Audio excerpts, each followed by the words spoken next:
প্রিয় ভাই, এজন্য বলি নির্দিষ্ট কোনো দিন, নির্দিষ্ট কোনো মাসের ইবাদত করিয়েন না।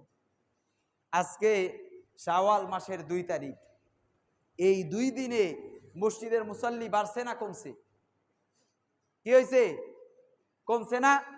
তাহলে যারা মাসের ইবাদত করছিল তারা চলে গেছে। কোন মাসের ইবাদত করছে? রমাজান মাসের। আল্লাহর ইবাদত করে নাই। কার ইবাদত করছে? রমাজান মাসের ইবাদত যারা করছে তারা চলে গেছে। আর যারা আল্লাহর ইবাদত করেছিল তারা থেকে গেছে। যারা লাইলাতুল কদরের শুধুমাত্র 27 রাতের ইবাদত করেছে তারা 27 রাতেই মসজিদে এসেছিল, আর বাকি রাতে মসজিদে আসে না। যারা শুধুমাত্র জুমার দিনের ইবাদত করে তারা আজকে জুমার দিনে শুধু এসেছে। কিন্তু যারা আল্লাহর ইবাদত করে তারা প্রতি ওয়াক্তেই আসে। তাহলে ইবাদত সময়ের করব নাকি আল্লাহর করব? কার করব?